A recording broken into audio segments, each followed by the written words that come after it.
Hello everyone, আমার আরও একটা ব্লগে সকলকে স্বাগত জানাই। সবার আগে সকলকে অসংখ্য ধন্যবাদ আমার আগের ভিডিওটা 1K ভিউজ করার জন্য।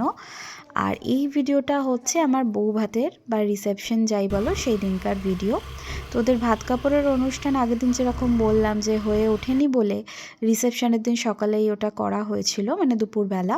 তো যেহেতু বাড়ির পাশেই লজ, তো টুক করে স্কুটি করে গিয়েছিলাম, তো ওটাও একটু ক্যাপচার করে নিয়েছি। আর এটা ভাত কাপড়ের অনুষ্ঠানে এই মুহূর্তে ও আমার দায়িত্ব নিচ্ছিল এবং পর মুহূর্তে আমিও দায়িত্ব। এই ফটোগুলো কালেক্টেড আমার কাছে ছিল না, তো অবিকে বললাম একটু কালেক্ট করে কারোর থেকে আমায় দে, কারণ না হলে একদম ফিকে ফিকে হয়ে যাচ্ছিল। আমার বিয়েতে কন্যাযাত্রী এইভাবেই ডান্স করতে করতে এসেছে, বাইকে করে, ওরা খুব মজা করে এসেছে। ইভেন যারা আমার ফটোগ্রাফার ছিল তারাও বলেছি না, আমার ভাইয়েরাই ছিল এবং বন্ধুরা ছিল, সবাই নাকি নাচা গানা করতে করতে এসেছিল। তো সেই ভিডিওটাও অ্যাটাচ করলাম। আজকের ভিডিওতে খুব একটা কিছু দেখানোর নেই, নিজের সাজ পোশাক আমাদের কীরকম দেখতে লাগছিল আর টুকটাক এটা ওটা এইসব নিয়েই আমাদের আজকের ভিডিওটা। কিছু ফটো অ্যাটাচ করে দিলাম যাতে একটু তো অ্যাসেট হিসেবে এগুলো থেকে যায়। তোমাদের কেমন লাগছে আমার পুরো বিয়ের সিরিজের ব্লগটা জানিও। আর পরবর্তীকালে ফটো এলে ফটো আমি তোমাদের অবশ্যই দেখাবো। বিয়েবাড়ির মেনুটা তোমরা পজ করে দেখে নিতে পারো কি ছিল। আর শুরুর দিকেরটা দেখাতে পারলেও শেষ অবধি দেখিয়ে উঠতে পারিনি, কারণ অনেক রাত হয়ে গেছিলো আর আমার শরীরটা একটু খারাপ করেছিল, তাই তাড়াতাড়ি আমি ফিরে গিয়েছিলাম। আর রুম ডেকোরেশনের এটা একটা ছোট রিলসে তোমরা হয়তো দেখে থাকবে। আর আমি তোমাদেরকে এখানেও ডেকোরেশনটা দেখালাম। খুবই সিম্পল সোভার, একদম যেরকম আমি চেয়েছিলাম সেরকম সাজিয়েছিলাম, কারণ ওই অত ফুল নষ্ট হয় ওগুলো অত আমার ভালো লাগে না। আর এই যে বরমশাই তখনও লজ থেকে জিনিস নিয়ে পৌঁছতে পারেননি, তো অনেক রাত অবধি বসে থাকতে হয়েছিল। 2:30-3টে অবধি আমরা ওয়েট করেছি, দেন সমস্ত রিচুয়ালস আমরা কমপ্লিট করেছি। বিয়েটা যতটা দেখে মনে হয় যে খুব ইজি একটা ব্যাপার এবং পুরোটাই শুধু আনন্দে আনন্দে কাটে, একদমই সেটা নয়। অনেক কষ্ট হয়, বিশেষত ব্রাইড এবং গ্রুমের তো অনেক কষ্ট হয়ই, ফ্যামিলি মেম্বার্সদেরও অনেক কিছু সহ্য করতে হয়। এই দিনকে সমস্ত কিছু মিটিয়ে নিজের সাজ পোশাক খুলে তারপরে আবার গয়নাগাটি গুছিয়ে রেখে সব শুতে শুতে তো তখন 4:30 প্রায় বেজে গিয়েছিল আমাদের। আবার পরের দিনকে সকালেও আমরা তাড়াতাড়ি উঠে পড়েছিলাম 10টা 10:30টার মধ্যে, কারণ ওই আর কি বাড়ি ভর্তি লোক আর ঘুমিয়ে যাব এই জিনিসটা ভালো লাগে না।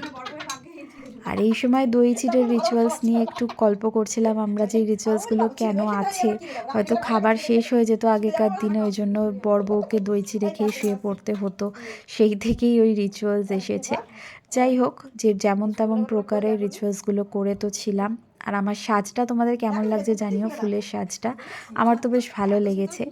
ইভেন এই যে দড়ি খোলার ব্যাপারটা, এটাও আগে ছিল যে এক হাতে করতে হয়, কিন্তু তখন এত রাত আর এক হাতে করার মতো ক্ষমতা নেই, তাড়াতাড়ি করে মিটলে হয় এইভাবেই। ইভেন আমি যখন ওর হাতের দড়িটা খুলছিলাম, মানে সুতোটা যেটা বাঁধা ছিল সেটা তো তখন আমি মানে খুলছেই না, এত সূক্ষ্ম গিঁট একটা জায়গায় এসে আনছি, ধুর যা হবে দেখা যাবে বলে পট করে গিঁটটা ছিঁড়ে ফেললাম। ওর বাড়ির লোকই বলল যে ভাই ছিঁড়ে ফেলো, আর অত তোমাদের ভাবতে হবে না, আগে তো শোবে তারপরে। তো এইভাবেই আমাদের রিচুয়ালসগুলো কমপ্লিট হলো। আর তোমাদের এবার দেখাবো যে আমি ওকে কি গিফট দিলাম আর ও আমাকে কি গিফট দিল, কারণ এরম একটা প্রচলন আছে যে ফুলসজ্জার দিনকে স্বামী স্ত্রীকে কিছু দেবে, এবং স্ত্রী জেনারেলি দেয় না, কিন্তু আমি দিয়েছি, অনেকেই দিয়ে থাকে, অনেক মেয়েরাই দিয়ে থাকে, বাট আগে এসব ছিল না, আগে শুধু বউকেই দিত। তো এখন যেহেতু সব কিছু যুগ বদলাচ্ছে, নিয়ম বদলাচ্ছে, তো এটাও নিয়মের মধ্যে পড়ে। দুটো জিনিসই আমি চুজ করে কিনেছি, কারণ একটা জিনিস তো আমি পরবই, আর সেকেন্ড জিনিসটা ওর জন্য যেহেতু সারপ্রাইজ ছিল, তো ও জানেও না যে ওর জন্য কী ছিল, তো সেটাও দেখলো।